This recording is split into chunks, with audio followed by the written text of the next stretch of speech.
Good afternoon, everyone, and welcome to the webinar, Beyond Conviction Rates, Measuring Success in Sexual Assault Prosecutions. My name is Charlie Whitman, and I'm an Associate Attorney Advisor at Equitas, the Prosecutor's Resource on Violence Against Women. I will be moderating today's webinar. This presentation will discuss promising sexual assault prosecution strategies, as well as measuring effectiveness in a way that does not rely fully upon conviction rates. The presenters will discuss other more meaningful performance measures and will describe how they can be used to more accurately measure and sustain effective prosecution practices. Before we begin the substantive portion of our program, I'll provide a brief overview of our iLink webinar service. For best use of iLink, I strongly recommend using our conference call line at 530-881-1212, passcode 202-731-738, and that you call in from a landline. That number is in the upper left-hand portion of your screen if you need for reference. If you're using a mobile phone, please do not use the speaker option, but listen with an earpiece if necessary. All call-in participants have been muted for the duration of this webinar. You can also listen to this webinar using the Internet audio. To connect to the Internet audio, please click the Connect button on the start screen of today's iLink session. If you use the audio option, please do not also call into the webinar, but only do so if you experience difficulty with your Internet audio. If you have technical issues, you can use the iLink camera's indicator, which is located on the toolbar in the top left-hand portion of your screen above the presenter's photo and to the right of the conference call number. Or you can contact iLink directly at 1-800-799-4510. Now, we encourage you to post comments and questions via private chat through today's presentation, which I can share anonymously with our presenters. There will also be opportunities to provide feedback, as you'll see throughout the presentation, and the feedback is on the left-hand portion of your screen under your attendee list. Today's webinar is hosted by Equitas, the Prosecutor's Resource on Violence Against Women, through funding from the U.S. Department of Justice Office on Violence Against Women. Written materials, including a copy of the PowerPoint presentation and our presenters' biographies, will be emailed to you following today's presentation. In addition, this webinar is being recorded for later viewing. Equitas' mission is to improve the quality of justice in sexual violence, intimate partner violence, stalking, and human trafficking cases by developing, evaluating, and refining prosecution practices that increase victim safety and offender accountability. Equitas provides prosecutors with the support, training, mentorship, and resources necessary to objectively evaluate and constantly re-examine and refine their approach to justice. Equitas staff conduct legal research, provide 24/7 case consultation, host specialized or state-specific training events and webinars, provide individual experts to jurisdictions and organizations, and publish articles, monographs, and other resources on topics relevant to the prosecution of violence against women.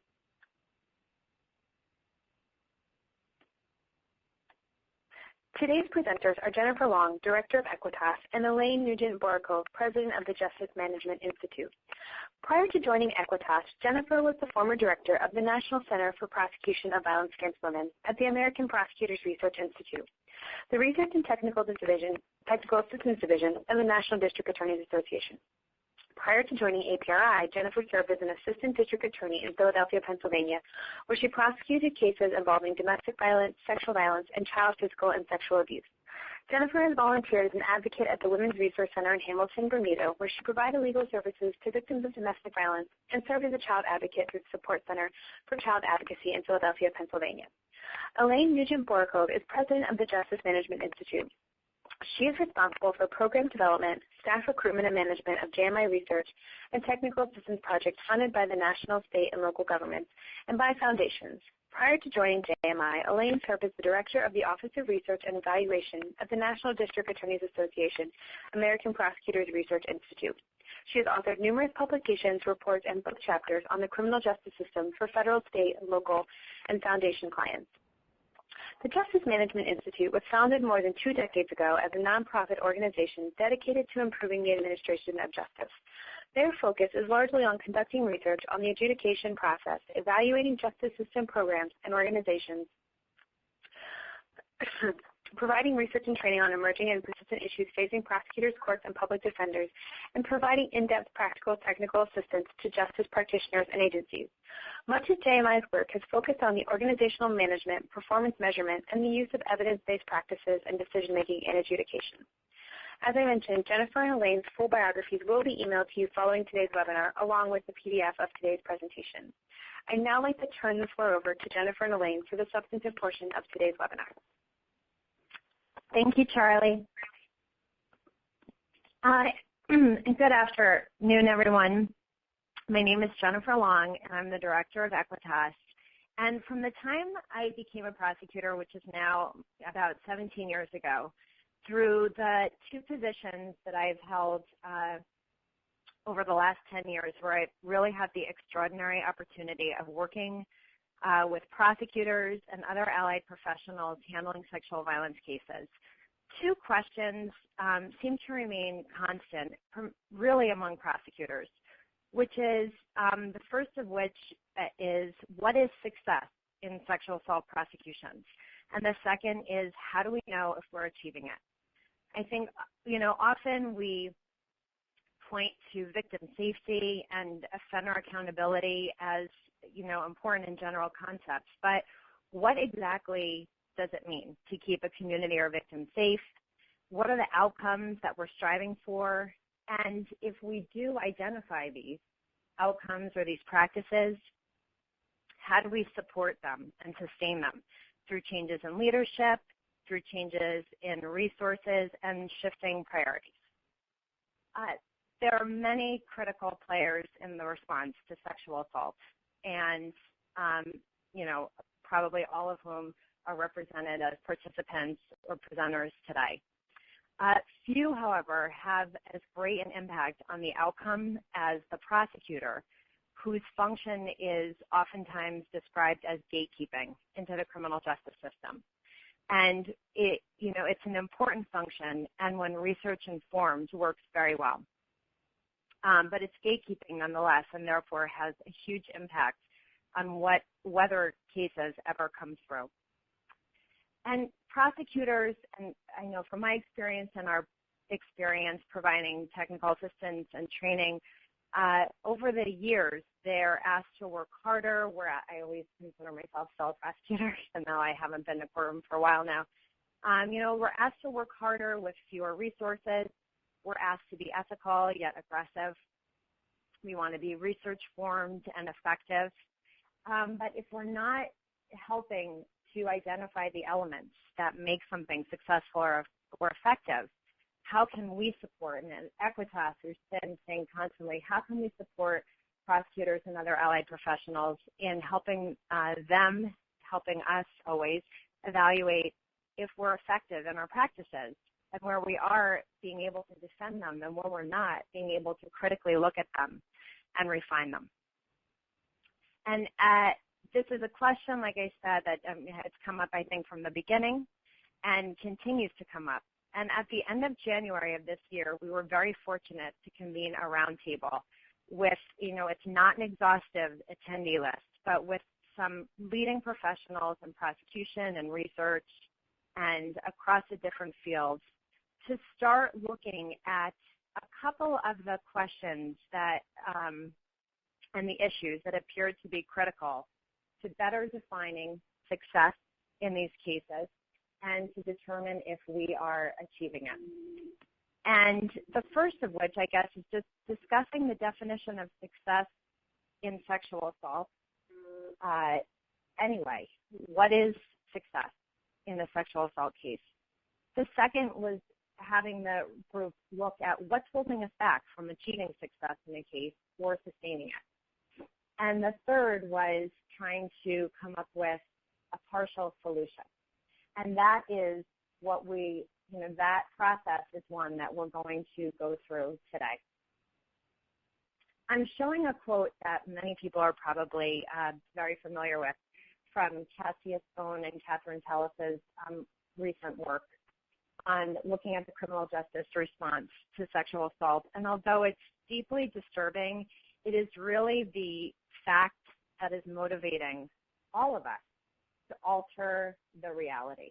I mean, there are many reasons, from bias to research shortages to concern about conviction rates that have been noted in the research that have led to this outcome. And the issue then becomes that there is a combination between an undue concern about conviction rates and the bias, and it compounds to almost create this belief that cases can't be won. Then on top of that, historically in prosecution, high conviction rate has oftentimes been seen as an accurate indicator of an effective prosecution. I mean, individuals who come into prosecution are highly competitive and are very passionate about achieving justice, about protecting victim safety, and about holding offenders accountable.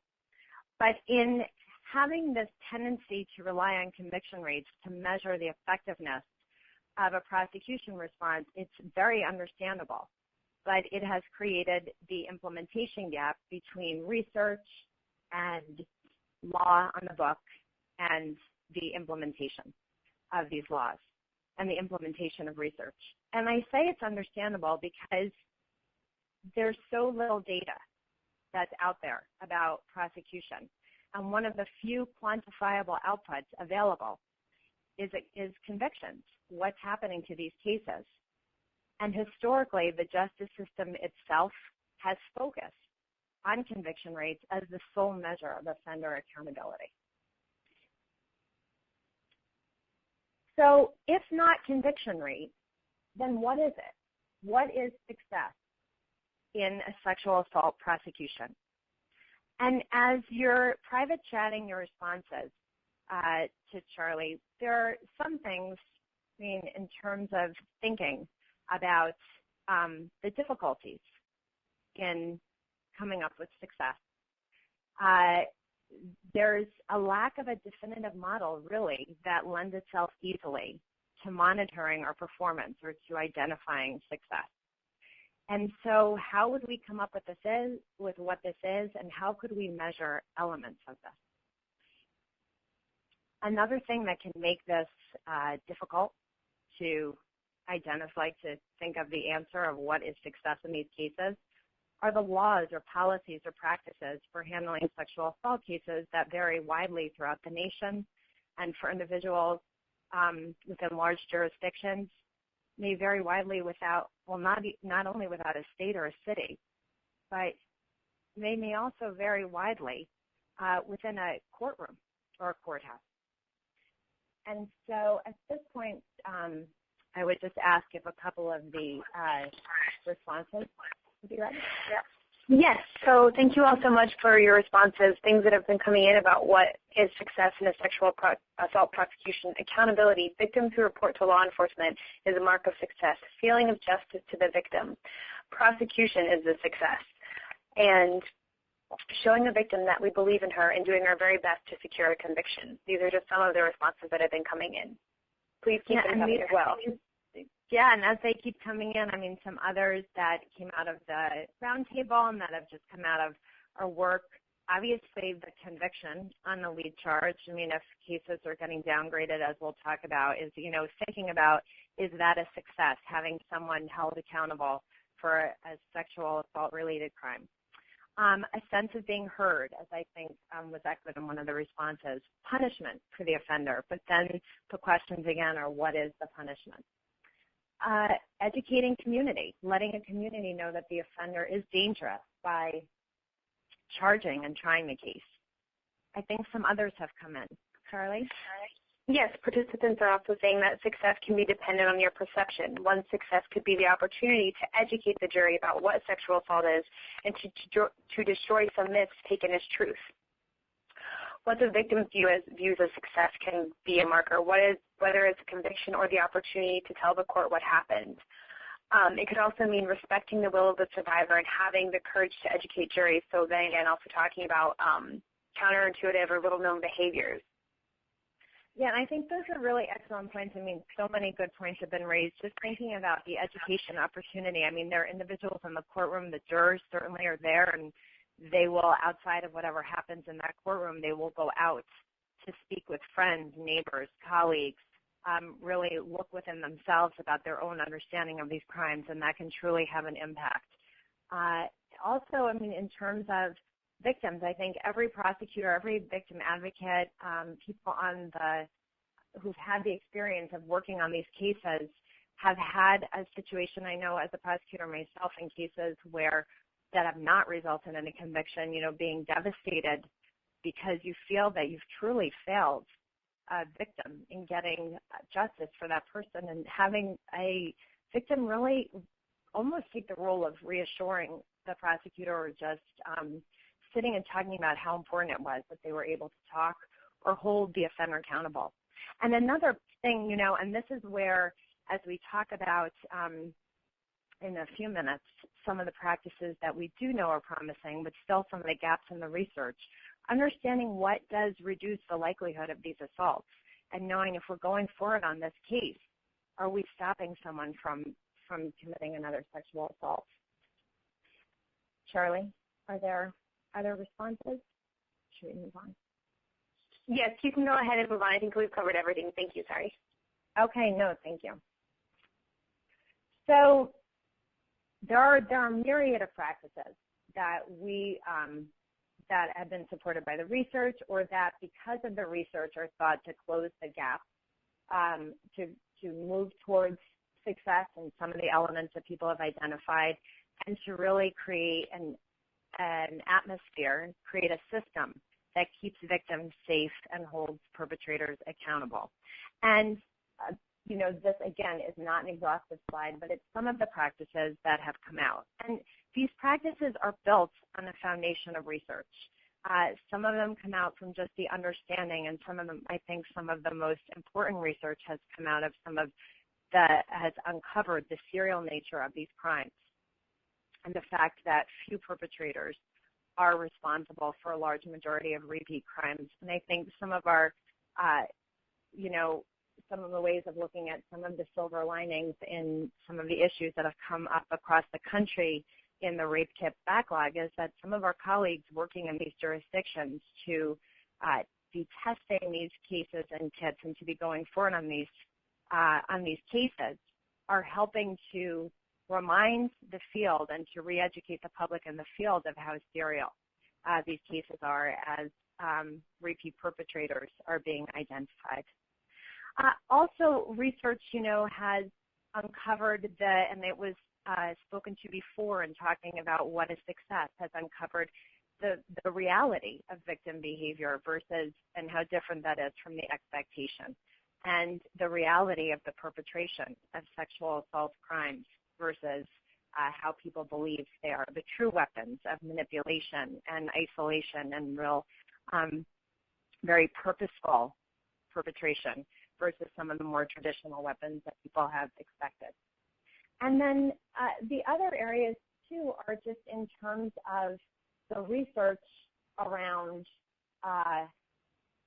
victim participation. And again, this is looking at the importance of not only the response of the first person that the victim tells, but the response of law enforcement and prosecutors, that when good can really help facilitate a case and the experience of a victim, and where problematic can serve as a major barrier. And a positive is that the research on this topic, and there is a lot of research on this topic, has helped promote the idea of the importance of SARTs and the importance of SARTs in keeping victims engaged and helping achieve positive trial outcomes.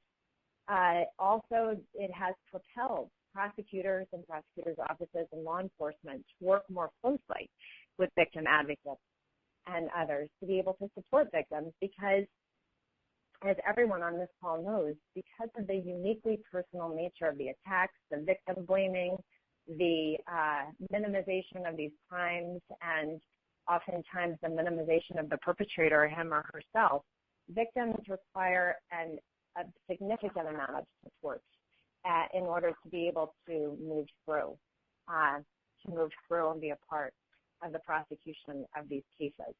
And so, but however, the research is, and there's so much research out there, but it's incomplete. We need more of it.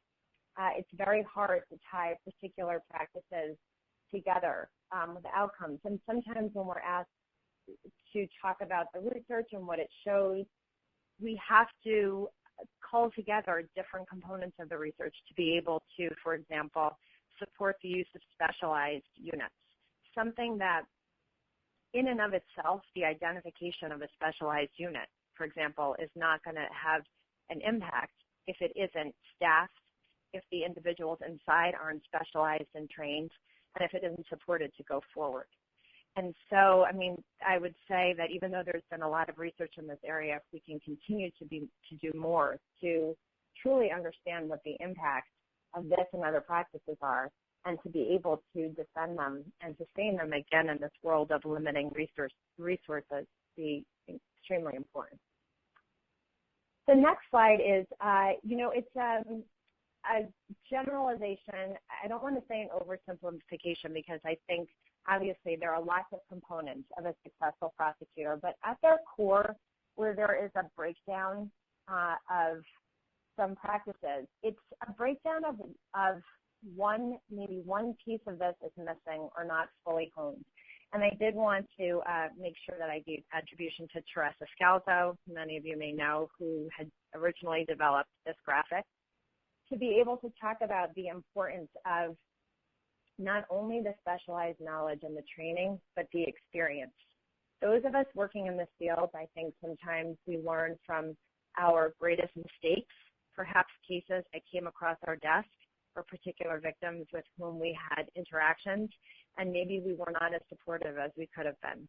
Or in a particular case, we might have analyzed it initially more from a victim blaming versus an offender-focused lens, and almost got in our own way of being successful. And so the experience and having cases where you're actually learning from your successes and from your failures, having the exposure to litigation and motions practice so that you truly are the most confident that you can be when going forward on these cases is absolutely critical. And in terms of the other pieces, experience alone and the training alone is very little without the mentoring and the accountability. Someone who can serve as a sounding board, but also someone who can help continue to ensure that as we're practicing, we're always putting forth the most victim-centered, the most offender-focused pieces, and that we are making use of the research and that we're bringing it in to our practice. So we've talked about success, and we've talked about some of the issues, the barriers that happen when we bring in and look at conviction rates alone. And it's important at this point to really look at some of the true limitations of even trying to tie success to a conviction rate, because I think even though all of us want to be thoughtful and many of us may say that we don't do this, time and time again when we get media calls or even calls when individuals are called to have their performance assessed, time and time again, their conviction rate may be looked at. So it's important and critical to really look at the limitations in doing that. And Elaine, at this point, I'd like to invite you to come in. Okay. Hi, Jennifer. Good afternoon, everyone. And so Jennifer's right. The media pays a lot of attention to conviction rates. We get evaluated as individual prosecutors on the basis of conviction rates. And there's a lot of undue attention to conviction rates, but there are a lot of unanswered questions that people don't traditionally think about when we look at conviction rates. So for example, what do they really tell us about the process? Do they tell us anything about the difficult nature of these cases? Do they tell us anything about the will of the victim? Many of the things that you all raised earlier when Jennifer asked you to define success. They don't tell us about the procedural justice aspects of a case, whether or not a victim feels like justice was achieved. They often don't even tell us whether or not there's accountability.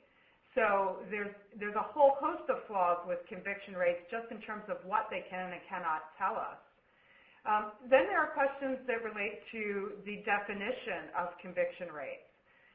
Do we differentiate at all between a conviction after a jury trial or a bench trial or a guilty plea? Are there qualitative differences between those types of conviction? Is one better than another? Does it really matter? I think those are important questions for us to consider when we look at conviction rates.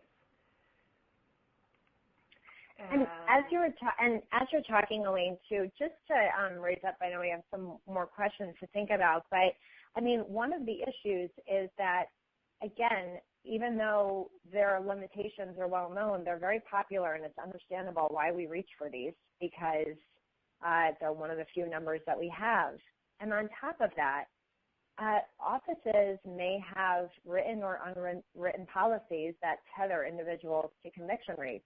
I mean, at the far extreme, you can have individuals who literally have their performance tethered to it, which in sexual violence and domestic violence cases, as we can talk about, and as I don't even need to talk about, would have really terrible consequences that an office wouldn't even want to, no office would want to support. The other piece sometimes is that they are tethered, and when I say inappropriately, to ethical concerns, it is that the conviction becomes the sole ethical concern sometimes when you talk to prosecutors, when in fact the probability of conviction is one of many factors that's put forward. And as one can see, I mean, the fewer, and we can talk about later, the perception of a case as unwinnable may in fact lead to misperceptions in what has a lower probability of conviction than something else. I'm sorry to interrupt, Elaine. No, I think you're absolutely right. I mean, we're our own worst enemies when it comes to using conviction rates as a primary measure of success, but we do that in part because it's easy, because we have access to that information, despite the things that I've said about definitional issues, which we'll talk about more as we get further into the presentation today. I mean, those are the data that we collect. Those are the easy things for us to count. And so when we look at the types of data that we have, most prosecutors aren't collecting data for research purposes. They're getting data from their case management system. And their case management system simply documents what the number of trials, number of convictions, number of pleas. And so there's not a lot of other systems that are out there that allow us to measure some other potential outcomes. So conviction rates are very, very easy for us to do. And I'd like to poll the group because, we have data on trials, conviction, and pleas, but I'm curious as to whether or not you think these are the most appropriate measures, the most appropriate data for assessing both case outcome and convictions. And if you could just use your feedback on the left-hand side of the screen and enter yes, no, or don't know, or no answer, excuse me.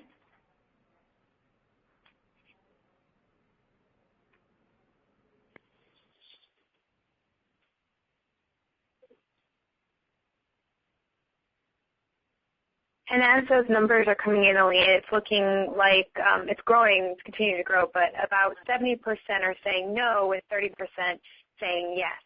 So it's about an even, and then it's getting bigger, 77% saying no and 21% saying yes, and so forth. Great. Okay. And it's encouraging to see, the number of you that say no, but those of you that say yes aren't wrong. I mean, we do have to have a measure of conviction, but does it need to be the sole measure? And so when we think about whether or not conviction rates tell us anything about how line-level prosecutors are working, the units, the offices, the elected or appointed officials, how well we're all doing with regard to sexual assault, in part they do, but they don't tell the full story. And so my next question is in terms of how we are valuing conviction rates. We put a lot of emphasis on those. And so I'm curious, excuse me, I just advanced the slide by mistake. I'm curious if we could use the feedback tool again, particularly for those of you who answered yes, but even for those of you who answered no. Do conviction rates tell us anything about the complexity of sexual assault cases?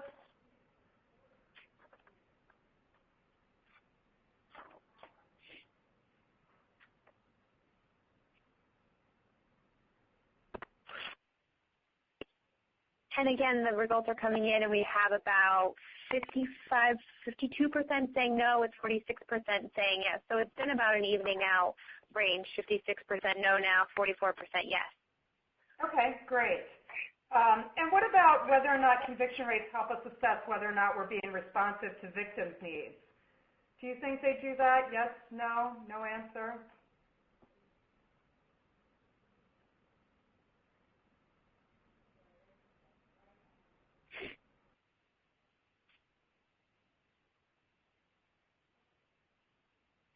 About 90% so far saying no, with a small 10% saying yes. Okay, great. And then my last question before I turn it back over to Jennifer is whether or not conviction rates provide a good measure of how aggressively prosecutors are pursuing sexual assault cases.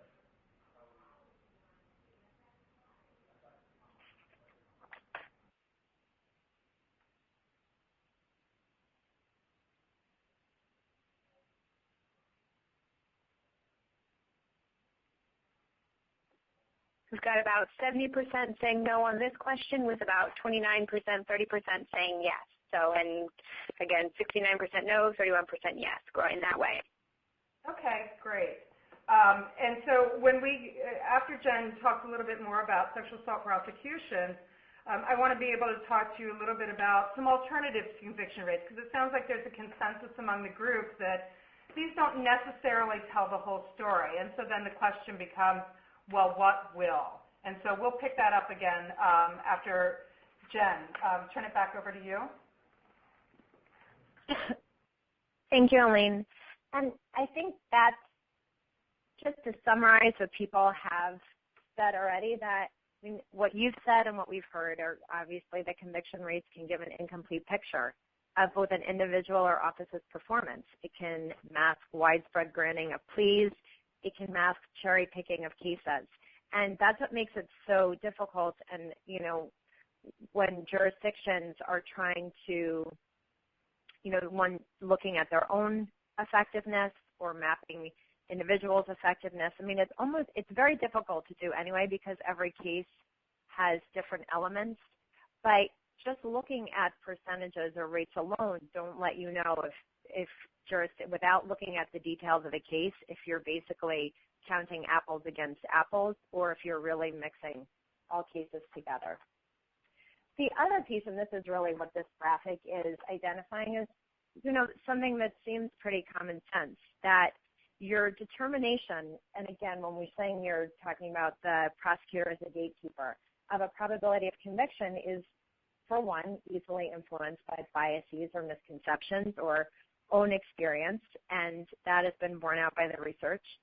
But more troubling, or equally as troubling, I should say, is that if you're not regularly charging or investigating, prepping these cases, or seemingly challenging cases, you're going to become less capable, or we become less capable of determining whether or not we're more likely to have a case result in a conviction.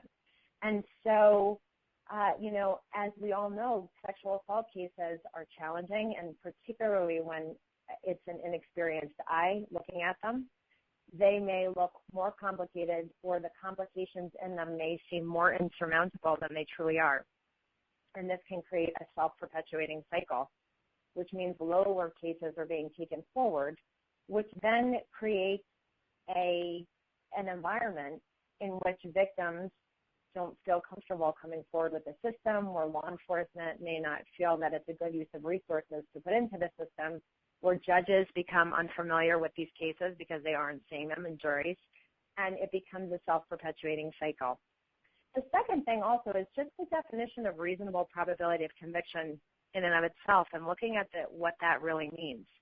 It's easy to fall into the thought process that a jury or a judge in a particular individual's jurisdiction won't convict on a case, but that's not really what that standard is talking about. It's really looking at whether you have all of the facts and evidence that are admissible in a case, and you're putting forth all of the laws and the information that's relevant. If the judge and the jury were to be doing those jobs, would there be a reasonable likelihood of conviction? And that, as you practice, one knows is the better standard, and is certainly the ethical standard. that was laid out. So if not conviction rates, if not something that has a more definitive number, how do we know whether we're achieving success? How do we know if victims feel heard or if we're reducing the likelihood of sexual assaults? How do we measure our achievements? Is there a tool that's out there that can help us do that? And as people are chatting in their answers, that is what is bringing us to this looking at tool performance measures, which, as Elaine will talk about, these certainly have been used before in other areas, but we can't take them and just glop them onto sexual assault. And even doing so isn't going to be the magic solution. But as we'll talk about, we think it's part of the solution. Charlie? Yes, Jen. So as the answers are coming in, people are saying that some things would be to ask victims about their experience, to follow reported cases to police departments and the charging rates for these cases, asking the victim if they feel heard or not, if they feel a sense of justice. And by victims coming forward because they believe their cases will be prosecuted and won. Those are great. Surveys of victims through sexual assault response teams. And another, not to throw another question, but just on another end, this is another question is, should these cases be prioritized in a world of, again, lower resources and lots of crimes that have an impact? The question is often why. Why do we need specialized units? Do we need them? Why these crimes over other crimes? I guess I'd just have it out there as we think about going into the next plan of action, which is figuring out how do we refine our measurements, how do we better link the practices, how do we better identify the practices that will make us more effective, and how do we know if we truly are being effective, and therefore can we ask for the resources that we need or ask for the support we need, and where we aren't, how can we change course?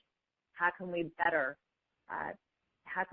handle these cases and better develop practices that are going to truly achieve victim and community safety and hold offenders accountable? Okay, and I think this is a pretty sophisticated group. I mean, some of the things that you've come back with in terms of what we ought to look at in terms of success are, in fact, some of the things that I'll talk to you about as we get into performance measures. But before we do that, I want to spend a little time talking about what performance measures are. The challenge of measuring performance in prosecutors' offices has existed for a very long time, but it's not unique to prosecution. Virtually every aspect of the justice system struggles with how to measure performance generally. And it becomes even more challenging when you start to think about performance measurement for specific types of cases, particularly cases like sexual assault that are very complex in nature and with very complex set of potential outcomes.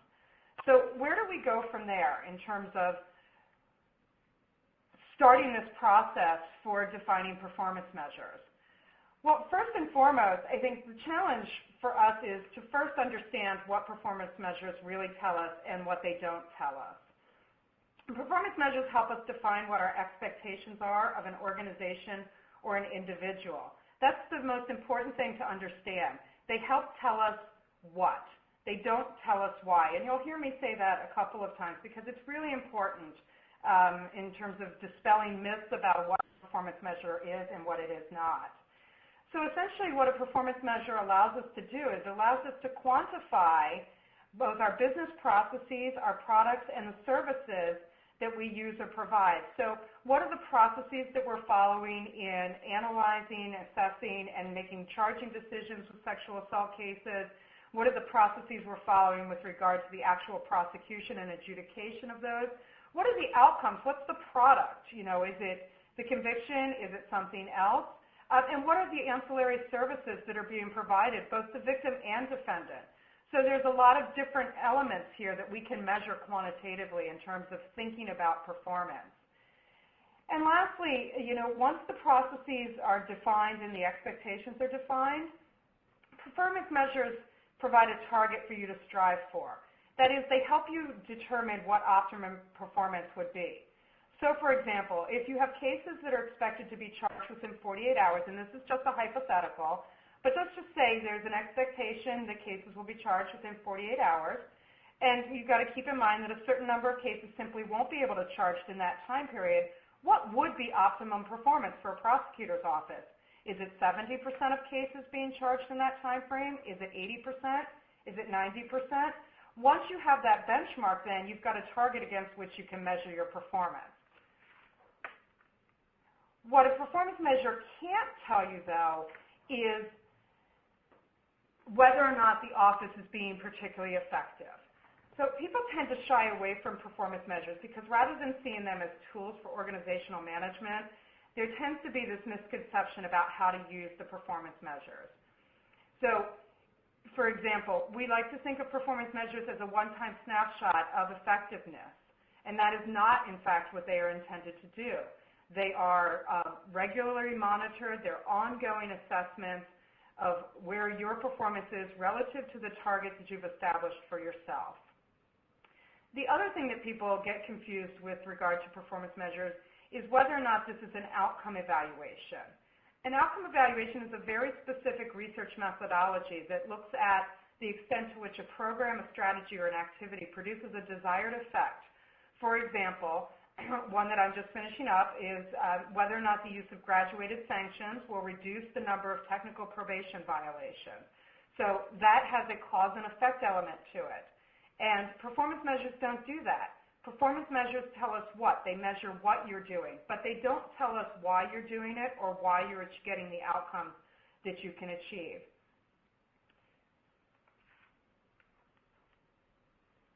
So what does make a good performance measure? You can see on the screen here we've got 7 very specific indicators. First and foremost, we have to be clear about what it is that is our goal in sexual assault cases. In order to do that, we have to be very realistic. These should be, performance measure has got to be logical and it's got to be related to the goal. So if the goal is to achieve justice for victims, for example, we have to refine that and talk about what we mean by justice, what are the elements, and then define measures that are logically related to them. An example that I love to give folks is from a prosecutor's office that I was working with whose goal was to end drug abuse. And one of their performance measures was the implementation of a truancy program in an elementary school. While that may be a noble idea, it doesn't really pass that logical test. Are you going to end drug abuse by one truancy program in one elementary school? So there's got to be a logical link there. The other thing is they've got to be easy to understand. Using a measure that says something like 100% of cases will be disposed within plus or minus 1 standard deviation of the mean case processing time established for the office, it's just really going to elicit a huh response. I mean, people's eyes will blur over when you talk about things like that. It's much better to say 100% of cases will be disposed within 90 to 120 days of filing, for example. The next element is that they've got to be monitored regularly, and I mentioned that previously. Performance measures are no good if you develop them, you take the measurement once, and it sits on the shelf.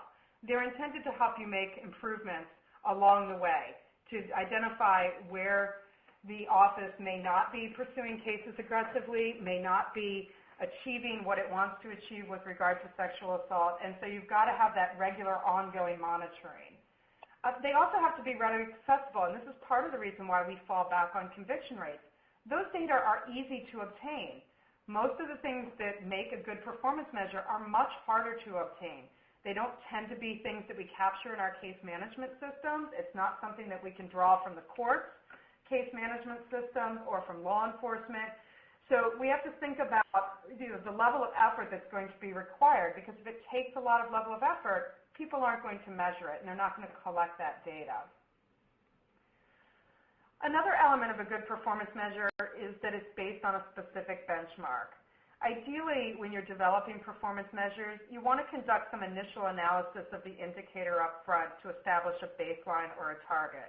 You would want to know, for example, what percentage of cases are disposed within 90 to 120 days, and then establish a reasonable target percentage that would represent optimum performance. So there's a little upfront work that needs to be done in addition to just defining what the measure is. Then you have to figure out what the target is, and using existing data to help you analyze the trends will help you really establish good benchmarks. And then the last two are things that I've mentioned a couple of times already. They've got to be quantified and measurable. You have to define things in a way that can be counted. Someone once said, if you don't count it, it doesn't count. That is certainly true with performance measures.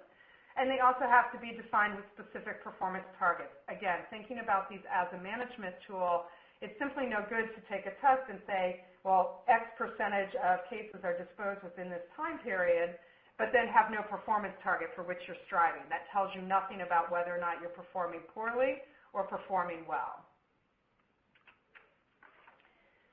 There are also several categories of performance measures that I want to spend a couple of minutes talking about because I think they're important, particularly in the context of sexual assault cases, to frame how we think about what optimum performance would be.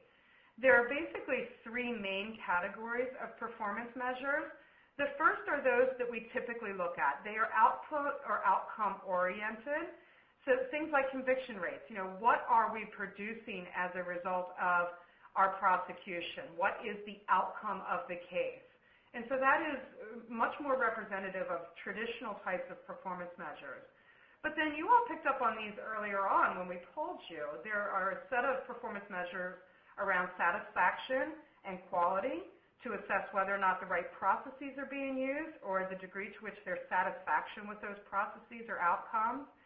And then the third one, a set of measures, is around efficiency and timeliness. Are we producing maximum outcomes at minimum cost and within a reasonable amount of time? So you can see when you start thinking about the different categories of performance measures, it starts to open up a whole array of potential outcomes, if you will, that we can be looking at in terms of our performance. Just to give you a sense of what outcome and output measures tell us, they answer three main questions. Are the outcomes that you want for your organization or staff being met? Do the practices used daily meet your organizational outcomes? And do the processes produce the entire intended output? In other words, if a prosecutor takes action on a case, what does he or she expect will come from that action? I screen a case and it's either charged or not charged. I try a case and it ends with conviction, no conviction. And so when we think about it in those terms, you can see in that last bullet that we tend to be looking at the traditional kinds of outcome and output measures of performance. Conviction rates, dismissal rates, whether or not there's the number of defendants or offenders are being placed in incarceration or in specialized programs, whether or not there's restitution to victims. These are traditional outcome and output measures. With regard to the satisfaction and quality measures, they're less concerned with the organizational outputs, in other words, the result of a case, and more about the quote-unquote client's experience. So for prosecutors, are the right processes being used to foster satisfaction among victims? Are victims satisfied with the overall process? Do they think they were being heard? Is the system or the process seen as being procedurally fair? Are victims being notified? All of these are really important ways to assess whether or not we are meeting victims' expectations, in particular, of the system. And then the last set of measures, which I think are less relevant in sexual assault cases, but they may be, and they're important to consider, are those around efficiency and timeliness. And they really look at whether or not the outputs or processes are produced in a cost-effective or timely manner.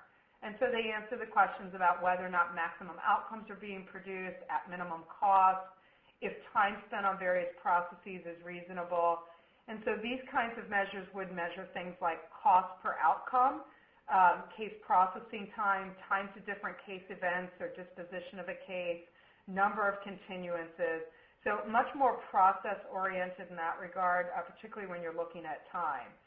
But you can see now there's a much larger array of potential performance measures that we can be looking at in sexual assault cases. And before we get into, measuring performance specifically, I just want to point out that there are two different levels of performance measurement. I've been talking mostly about office-level measurement, and that's the extent to how well a prosecutor's office performs relative to its intended outcomes. And it measures processes in aggregate. So it does not get down on a case-by-case basis, but it looks at things on a much larger level, at the office level or county level or city level, depending on what your jurisdiction is. There are also individual level performance measures. And these are typically things that look at the individual prosecutor or investigator's contribution to the overall outcomes that are intended for the office. It measures adherence to processes and skills and capacity. So if you think about performance evaluations and how those might fit into a situation where you've got performance measures developed for an office, the office has articulated what it expects its outcomes and outputs to be. It's articulated any kind of satisfaction or quality measures that it expects, and it may have articulated timeliness or efficiency outcomes. Individual level outcomes or performance then can be tied specifically to those to see how well each individual is contributing to the overall office attainment of that performance. Now, I mentioned earlier that this has been hard to do, and it's a challenge that has existed for many years. It is not insurmountable, however. Several years ago, a group at the National District Attorneys Association and I worked on developing very broad performance measures for prosecutors. And what I want to do is just show you quickly how we went from very broad goals to very specific measurable outcomes and performance measures. We did not get to the point of defining performance targets, but it's just to get you to think about possible ways of applying this kind of framework to sexual assault cases. And so the document, which is available online, is called Prosecution in the 21st Century. And it really lays out 3 specific goals for prosecutors. And this was done with a group of about 30 prosecutors, academics, policymakers, to talk about what is it that we intend to achieve as part of prosecution. Why do we have prosecutors, basically? And so you can see that they came up with 3 goals: to promote the fair and impartial and expeditious pursuit of justice, to ensure safer communities, and to promote integrity in the prosecution profession and coordination in the criminal justice system. From there, then, we can further refine those and say, well, what do we mean when we say we want to promote the fair, impartial, and expeditious pursuit of justice? Well, we want people to be held accountable. We want to make sure that we're getting appropriate dispositions for the offense and the offender. We want to make sure that we're doing it in a timely manner, that we're reducing impact on victims and their families. We want to make sure that we've got good service delivery for victims and witnesses. So you can see how you start from the very broad and you start to narrow in and focus your definition. And this is just that screen blown up a little bit. You can see, too, that when we start looking at improved service delivery to victims and witnesses, so, for example, the satisfaction and quality measures, some of these are really relevant for sexual assault cases.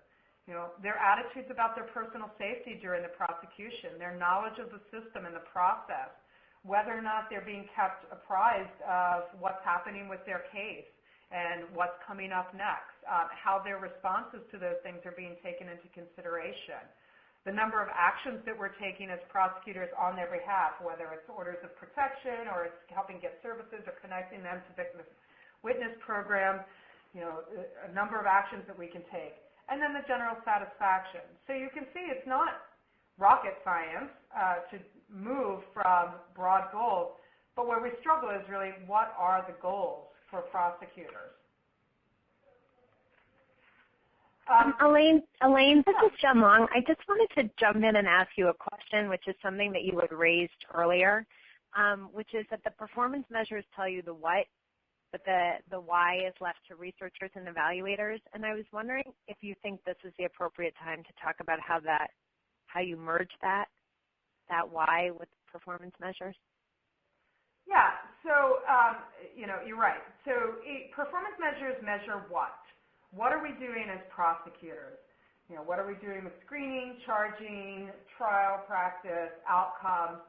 But they don't tell us why those numbers are what they are. So, for example, if we are taking 50% of the cases to trial, they don't tell us why we're taking them to trial. The why is really for the researchers and the academics.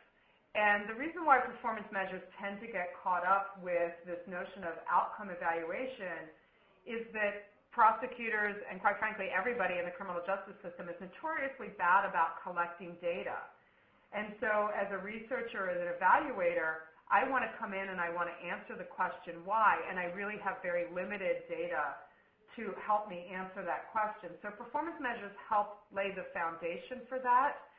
But the answering the question why is not something that I would encourage prosecutors themselves to do, in part because it is a very specific research methodology. There's an approach that researchers will take that eliminate any other potential variables that might be affecting the outcome.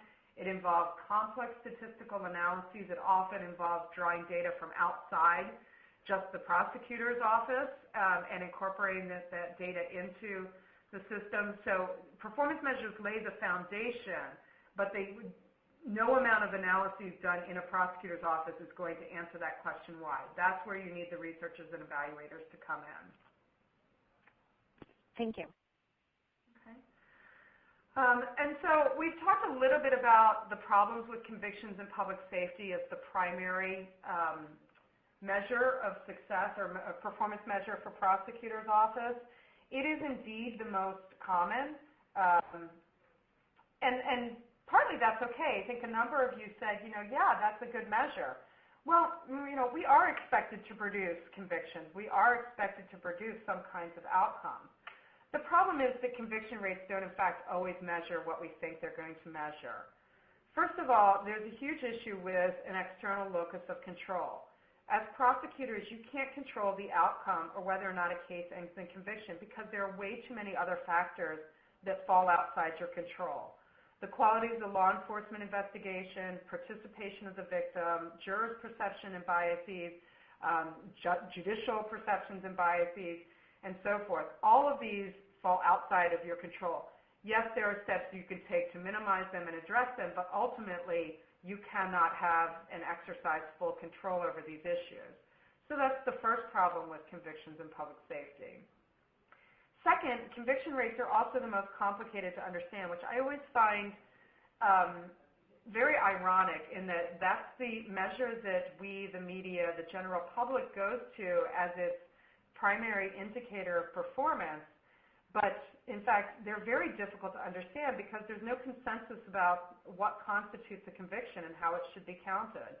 So, and Jennifer raised this earlier, is it convictions of a lesser charge, conviction as charged? What about, how do we count it if there's a conviction on one count or if there's a conviction on one charge but not other charges? Does a guilty plea answer a conviction?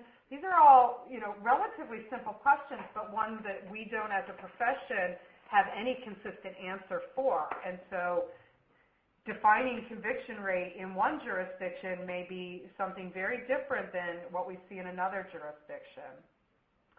And then lastly, they're highly susceptible to manipulation and misinterpretation. Not that any of the offices participating in this webinar would do it, but withholding evidence, delaying discovery, there are any number of unethical behaviors that can increase conviction rates. Jennifer mentioned cherry picking, so that you're pursuing only those cases that are perceived to be slam dunk cases or the ones most likely to get a conviction in. Simply focusing on conviction rates doesn't do anything to tell us whether or not there's this kind of manipulation or misinterpretation going on. And it would fail to, in fact, tell us anything about the performance of the prosecutor's office in a meaningful way. So what can we use? We talked about this word accountability, And I think about accountability in a little bit of a different way, I think, than others. When we think about the goal of the criminal justice system in general, and I think it does apply in sexual violence cases as well, there are four main goals. There's punishment and retribution. We want our pound of flesh.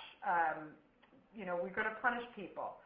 We also want to deter people, both the specific offender from doing it again, but the general public, those folks who would be rapists or who would engage in sexual violence. We want to be able to send a strong message to them that the system's not going to tolerate that and you're going to be held accountable.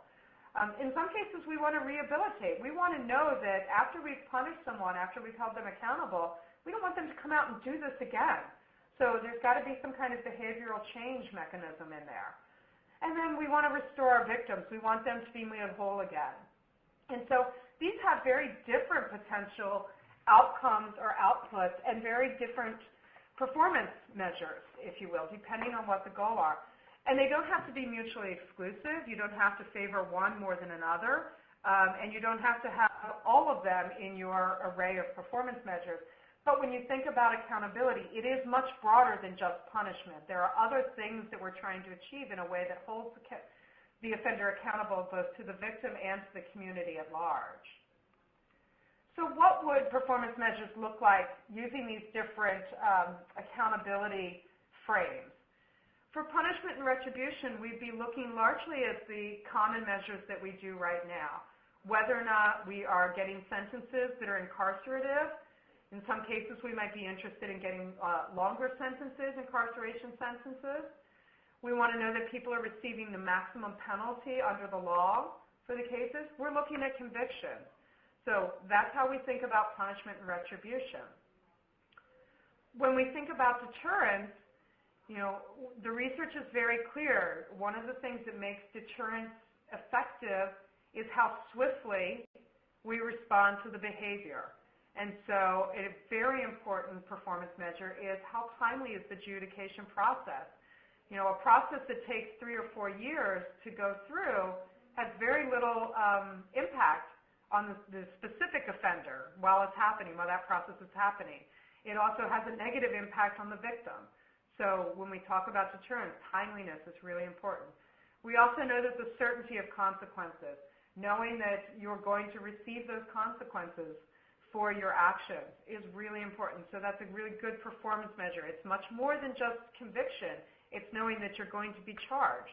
It's knowing that you're going to be held accountable in court. Again, we see length of sentence and severity of sentence under deterrence because that does have a deterrent message, particularly to the general public, as well as incarceration.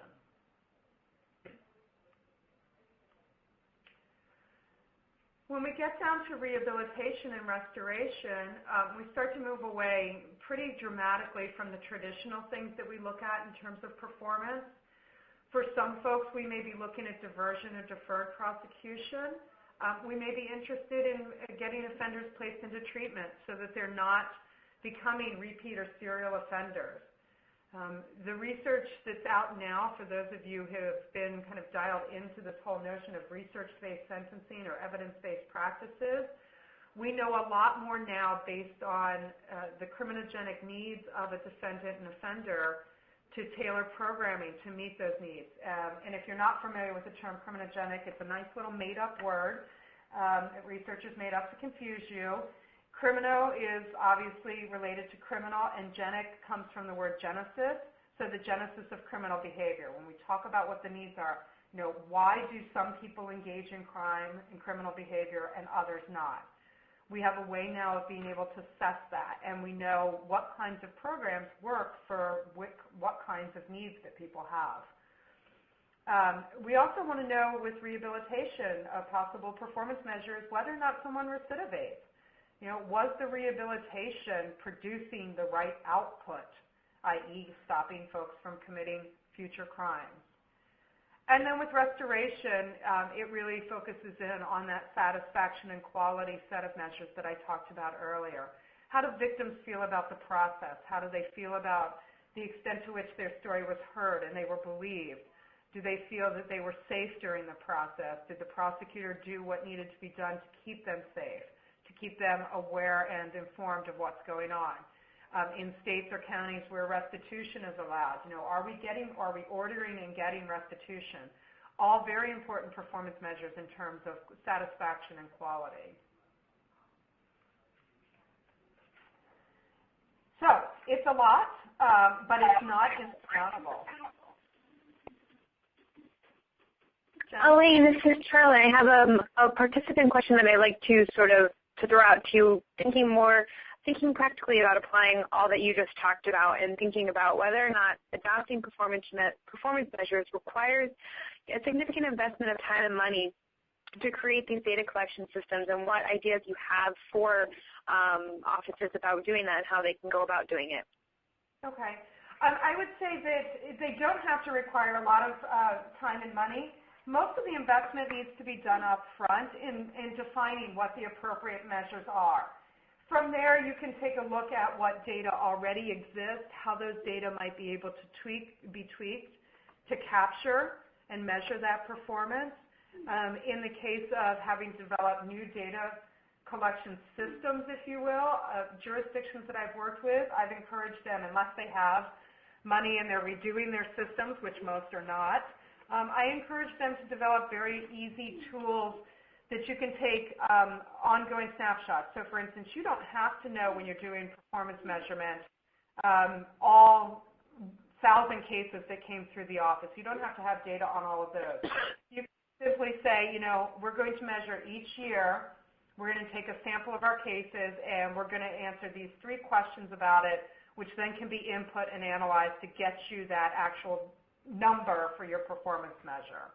So the real investment is on the upfront side, going through that process of defining what the expectations are for the office, what types of measures you want to incorporate, and then from there it becomes relatively easy. I think one of the things that scares people, though, is what's the ongoing level of effort? Who in my office, in my resource short office, is going to have responsibility for doing this?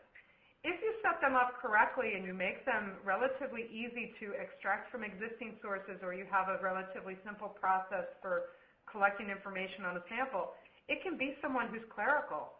It doesn't have to be a highly skilled researcher. You just need to have the templates and some basic training for someone, and it doesn't have to be a huge level of effort. Elaine, this is Jen Long. I have a question for you that I don't necessarily think that this is unique, but obviously there are offices, and the people on this call probably represent a lot of them, where there is a true desire to be effective and to be transparent. There's also the reality of knowing that oftentimes media or maybe others may use that transparency against an office. So could you talk about, I know you've been involved in performance measures before, what some of the risks are and how offices can balance between, being effective and, really striving to improve themselves and not leave themselves open to attacks where the data is misused or they're attacked for basically exposing the shortcomings in the office. Wow. Thanks, Jen, for asking that question. I have some ideas. It's a really important question because prosecutors are elected officials in most states, most counties, and so this is really important, and it's part of the reason why people are afraid of data in the criminal justice system. The best advice I got was from a prosecutor in Georgia, and I've just never forgotten this, and I love his philosophy about this. It's that if you don't define what is acceptable performance and drive that and educate those that are consumers of that, someone else will do it for you. And I thought a lot about Rick saying this, and he's right. The media force us into this conviction rate box. Our political opposition force us into this conviction rate box. If we're out there front saying, I've defined these goals for my office, these are my performance targets, and I'm measuring these targets, and this is what we do when we don't meet these targets, it's a very offensive strategy rather than where we are now, and that's always in a defensive position. Your conviction rates are low. Why? Well, because conviction rates aren't the thing, but you've lost that battle at that point. So, I really like the idea of, being out there and being transparent and educating folks about the comprehensive package of measurement tools that you're using to assess the overall performance of your health and not focus singularly on a measure that can be misrepresented or misconstrued or manipulated. And that's, yeah, I think that's a great answer. And I know this also came up with anyone whose jurisdiction, has had to, it probably hasn't come up yet, but with the changes to the UCR, the Uniform Crime Report, obviously, if your jurisdiction is a jurisdiction that voluntarily reports and gives numbers, obviously you're dealing with, or you're going to be dealing with, a perceived possibly increase in criminal activity versus just an increase in capturing actual activity that's already been going on. And I know that this is obviously one of the biggest questions and concerns with law enforcement, and just the solution, which seems so simple and common sense, but oftentimes can be very daunting because of how numbers tend to turn into headlines, is really preparing the you don't mean PR response, because it's truly an exercise, a genuine exercise of opening yourself up in order to improve your performance, but being able to talk about the fact that this is the first time you're sitting and looking at cases and what's happening, and be able to speak thoughtfully about them really goes a long way. And, we found, at least recently in dealings with, there's always positive and negative in dealing with the media, but there are a lot of thoughtful journalists that really, at times, want to get to the heart of what the issues are versus just the regular headlines. I think, Charlie, you've gotten a couple of questions. Yes, so we have had a couple of questions from our participants, one of them being specific to the performance measures, and saying that even though asking whether or not is there a particular metric or metrics that you think, Elaine and Jennifer, would work best to capture prosecutor performance. I know you talked a little bit about the project Prosecution in the 21st Century, Elaine, but some of the participants think, or one of the participants asked, that every measure you've mentioned seems to have some flaws, but do you have any ideas about how to maybe avoid these, or which ones might be best for prosecutors? So I worked with the U.S. Department of the Navy and their Judge Advocate General program to define performance measures in sexual assault cases. And those of you who follow the media, the Navy gets beaten up all the time on their response to sexual assault. I think some of the most effective measures, particularly from an internal management side, so in other words, in trying to improve your office, are really measures that focus on that upfront process. They are process measures much more so than outcome measures. Where these cases tend to, where we end up getting criticized around conviction rates is so far downstream. The real work and the real change in performance needs to come in how we evaluate cases, the types of investigations that occur, the things that we're doing to ensure victim participation. I think those are the really critical measures. I also think victim satisfaction. Again, it's a little bit of a double-edged sword. The more victims believe their stories are going to be heard, the more likely they are to report. Then we get, increasing sexual assault reports. But, in terms of just thinking about prosecutors and their goals and the long-term desired outcome, it's really that upfront process. What's being done there to make sure that all of these things are happening that ultimately do lead us down the path of getting better, quote-unquote, outcomes for victims. Jen, do you disagree, or do you have other ideas? Excuse me, no, I think that's on the right. Absolutely. And the other thing is, as we talked about the performance measures, anyone who ever holds up one thing as the solution to all of the issues, obviously is suspect.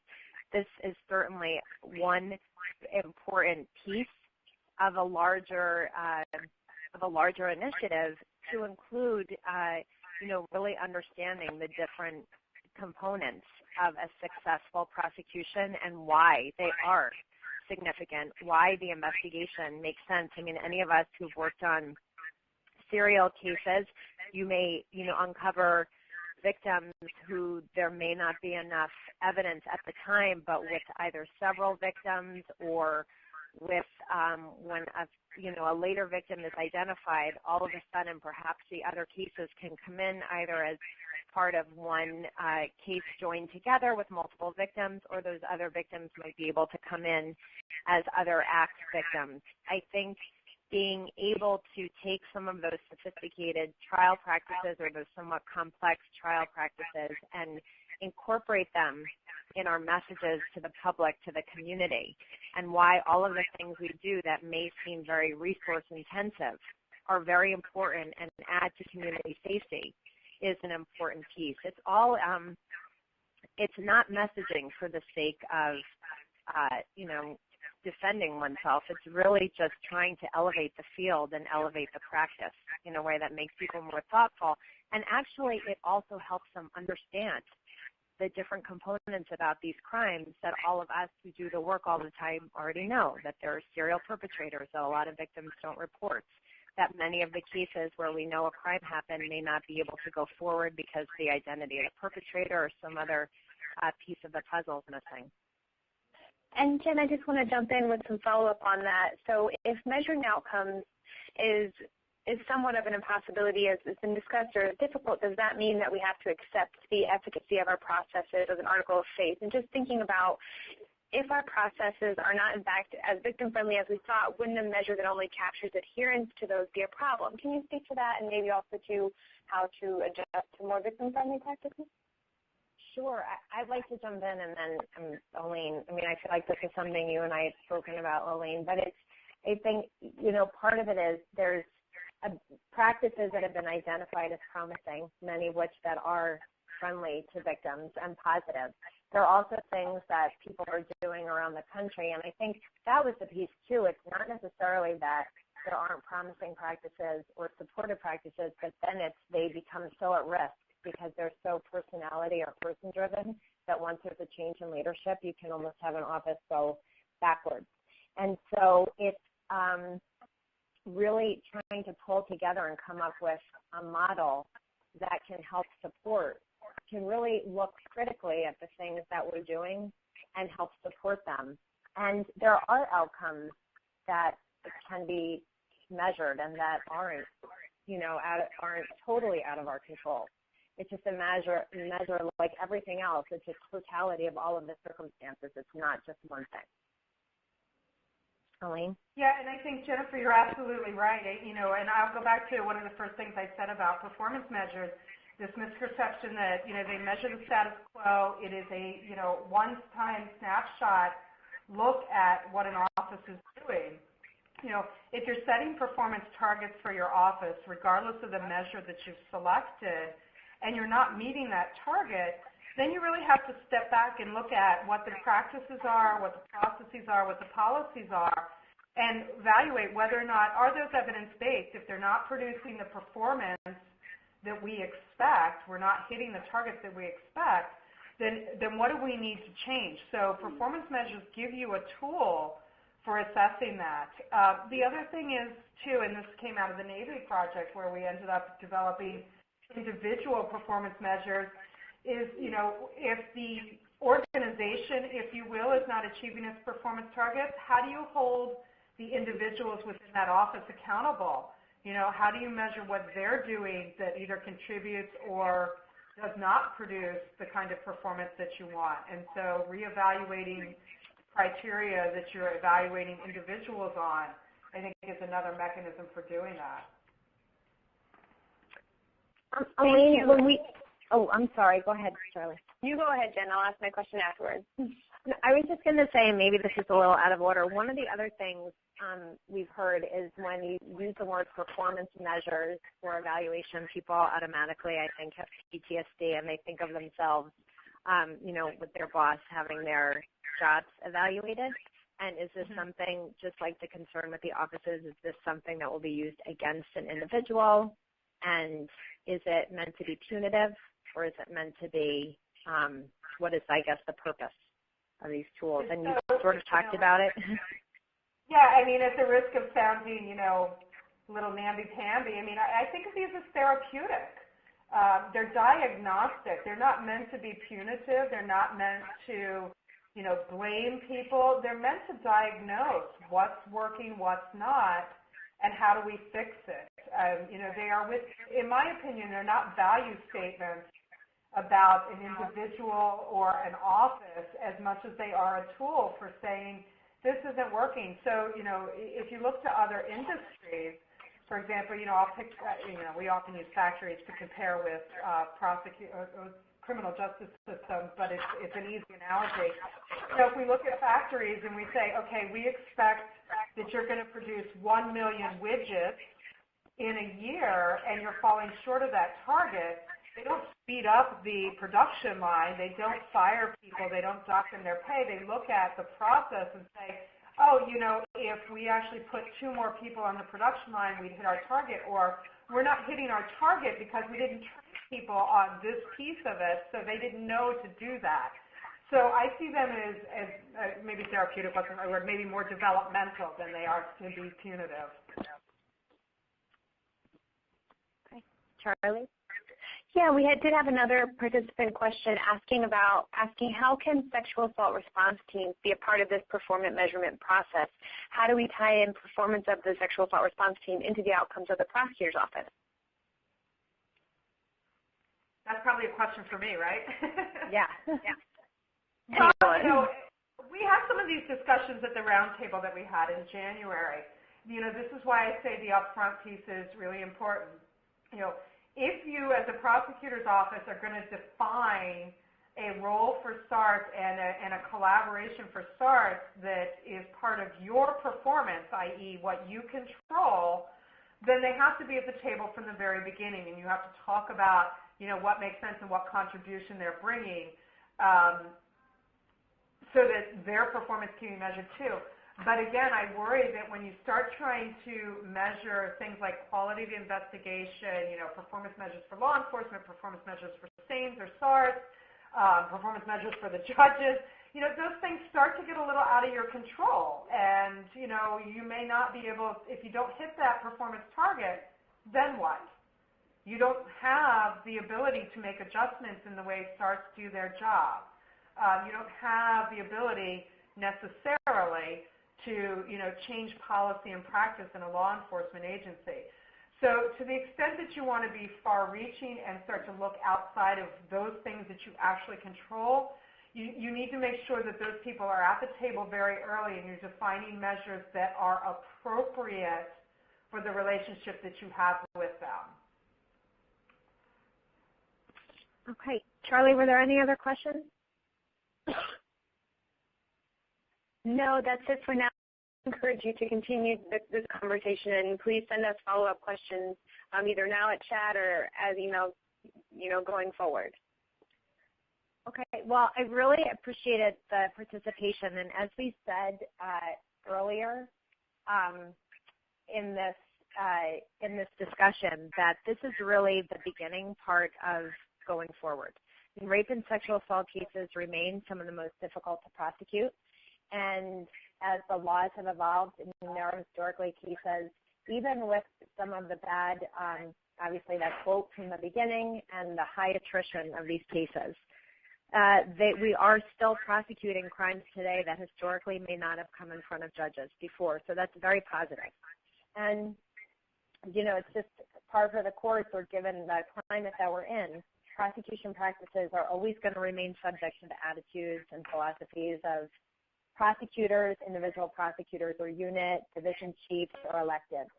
And even knowing that, there are today and will continue to be, thankfully, very courageous individuals that are willing to counter criticism from the media and to really stand up and be leaders in their offices and in their communities, to argue for scarce resources, to justify going forward in difficult cases, and to really describe, to take the term on, an unwinnable case and to really use the research to explain it to the public and to others, even judges who may be angry that cases are coming forward.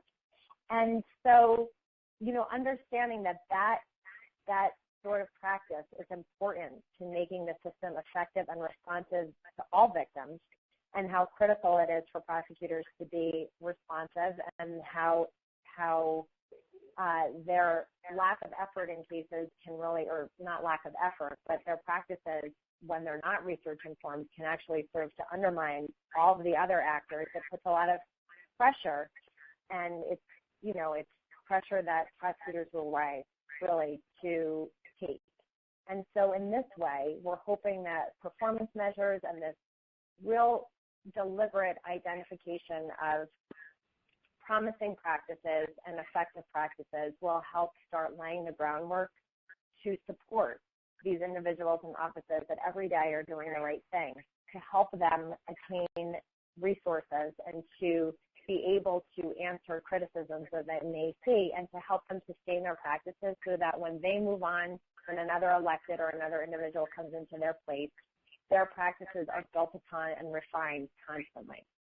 And we just want to thank you again for all of your work, for contributing to this discussion, and we look forward to hearing more from you, especially maybe after you've thought about this, so that we can incorporate your thoughts and your perspectives into the work we continue to do on this issue.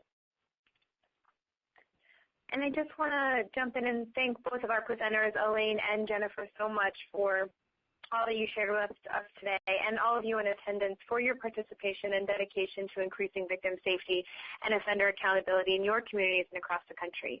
When you exit iLink, we do encourage you to visit our website at equitasresource.org. You can register for future webinars, training events, and review additional information about Equitas. And you'll also be receiving a follow-up email with a link to a SurveyMonkey evaluation for today's webinar, along with a copy of the PowerPoint presentation and Jennifer and Elaine's full biographies. And if you want to, you can respond to this email for additional information about continuing legal education credits. Please do remember that Equitas is a 24/7 technical assistance provider, and we're available to respond to questions, concerns, and training needs as they relate to the prosecution of violence against women. Thank you all so much again today for your participation. Have a great day.